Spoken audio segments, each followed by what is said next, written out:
Amigos dicen que el tamaño no importa, y esa frase tal vez se puede aplicar a muchos aspectos de la vida, no solo a lo que estás pensando ahora mismo. Hoy conoceremos la historia del soldado estadounidense más pequeño que luchó en la guerra de Vietnam. Su tamaño no fue limitante para que pueda conseguir diversas condecoraciones e inclusive alcance el rango de capitán.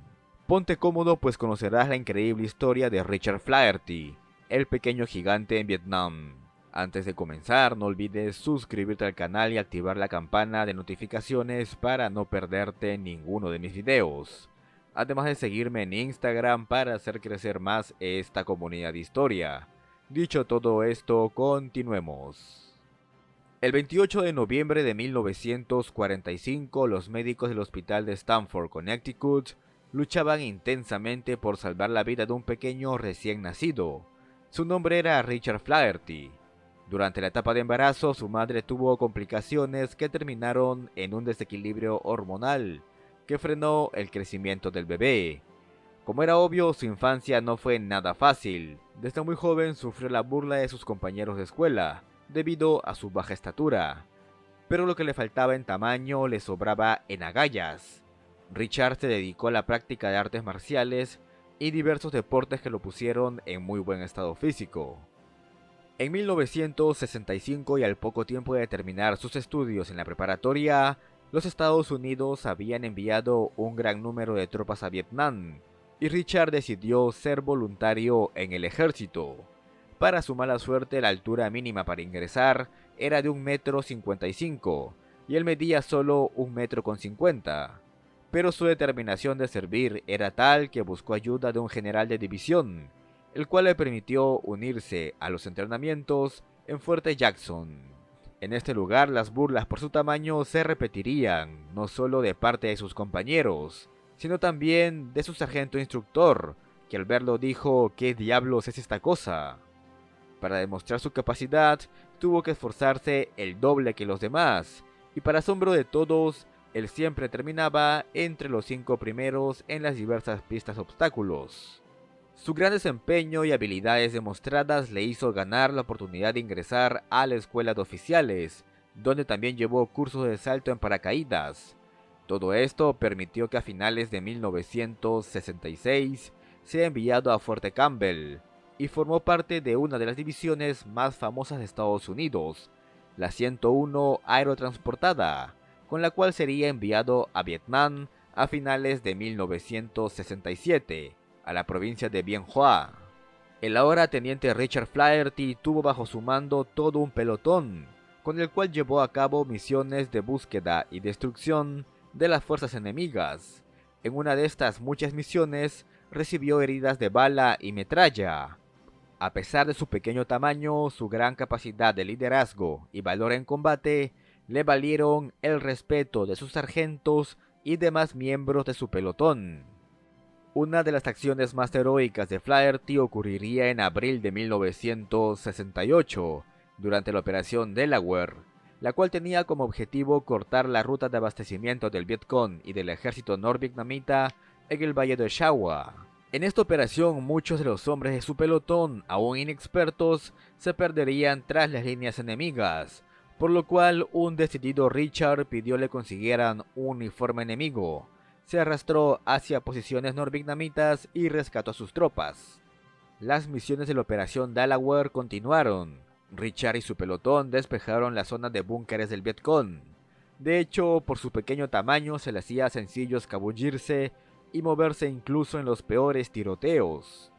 El pelotón de este pequeño bribón logró destruir diversas fortificaciones enemigas, lo que permitió al 501 Regimiento de la 101 Aerotransportada asegurar la zona.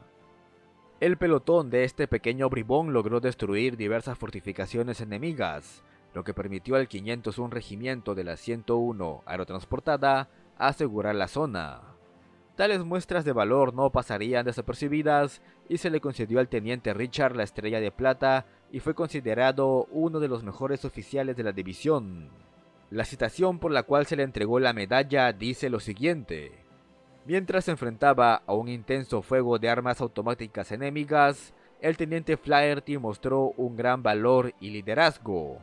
lo que llevó a que un búnker enemigo fuera rápidamente destruido y permitiera que su pelotón avanzara y continuara su devastador ataque. Flaherty mostró un heroísmo extraordinario mientras participaba en un combate cuerpo a cuerpo con una fuerza enemiga bien atrincherada. Pero la ambición de aventuras y batalla era más grande que él. No contento con sus logros con la 101 y habiendo terminado su primera gira de servicio, decidió unirse al grupo selecto de las Fuerzas Especiales. De nuevo aquí su estatura le jugaría una mala pasada, pero volvió a tener otra excepción y pudo ingresar a este selecto grupo. Fue enviado otra vez a Vietnam en 1969 y realizó diversas misiones peligrosas tras las líneas enemigas.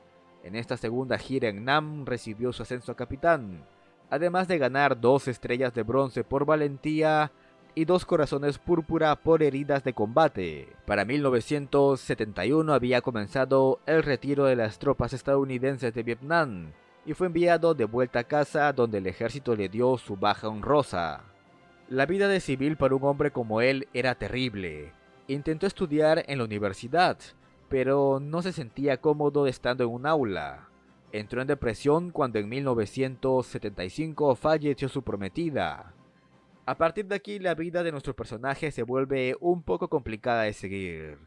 Según he podido averiguar, su experiencia con la 101 y como un boina verde le permitió trabajar como mercenario en África, donde realizó misiones secretas en países como Angola y Rhodesia. Para finales de la década del 70 y durante los primeros años de los 80, la CIA lo contrató y fue enviado a Nicaragua, donde ayudó en el entrenamiento de los Contra, un grupo de guerrillas de derecha que se oponían al gobierno sandinista, partido político de índole marxista y socialista que por aquellos años gobernaba el país centroamericano. Luego de su paso por la CIA, Richard Flaherty trabajó como informante confidencial para la Oficina Federal de Alcohol, Tabaco y Armas de Fuego. En este lugar ayudó a atrapar una red de contrabando de explosivos. Lamentablemente a finales de los 80 las malas inversiones y la pérdida de su empleo lo terminaron dejando en la calle, donde se convirtió en un indigente. Aquí conoció a una persona que le cambiaría la vida, el oficial de policía David Yusak. La amistad entre ambos hombres comenzó con simples saludos. Yusak hacía sus rondas de patrullaje y se detenía cerca de una tienda donde el veterano solía pasar el día. El propio Yusak declara que con el pasar del tiempo empezaron a hablar mucho más. Me recomendaba libros y hablaba de filosofía, trabajo y política, y eventualmente me daba consejos. En cierto modo, era como un mentor. Había viajado mucho, había leído mucho y era muy interesante conversar con él. Pero amigos, no fue hasta el año 2015 que este oficial de policía se enteró del pasado de nuestro protagonista. Richard Flaherty le contó sus historias como líder de pelotón de la 101 aerotransportada y sus peligrosas misiones como un boina verde en Vietnam. Desde luego, Yusak no le creyó en un comienzo, pero ya en casa se puso a averiguar más y confirmó que todo lo que se le había contado era cierto. Las historias increíbles del veterano impresionaron a Yusak, quien pidió permiso para contarlas en forma de documental. Richard aceptó con una condición: debes terminar lo que estás empezando. Así fue como durante semanas fueron a un depósito donde Richard había almacenado documentación entre muchas otras de sus pertenencias. Lamentablemente amigos, el 9 de mayo de 2015, el pequeño gigante que luchó en Vietnam murió a causa de un atropello. La súbita pérdida de su amigo preocupó a Yusak, pues tendría que terminar el trabajo de publicar la historia ahora por cuenta propia. Volviendo al almacén, encontró documentos que mostraban que Richard Flaherty mantenía cuentas bancarias en el extranjero con miles de dólares, así como un pasaporte y recibos de agencias de viaje que confirmaban que había estado en lugares peligrosos del mundo, como Tailandia, Jordania, Singapur y Camboya, haciendo Dios sabrá qué cosa. Finalmente, usando sus propios fondos, David Yusak logró terminar de producir el documental de 80 minutos llamado El asesino de gigantes, donde se cuenta toda la historia y más detalles de esta sorprendente persona. Pero algo que es muy cierto y como el mismo Yusak comenta, Richard era mi amigo y le prometí que terminaría el proyecto, pero puede que haya dejado más misterios que nunca podré resolver. En fin amigos, hemos llegado al final del video de hoy, espero les haya gustado y cuéntenme qué les pareció la historia de este personaje tan interesante. No olviden dejar su pulgar arriba, comentar y suscribirse a este canal.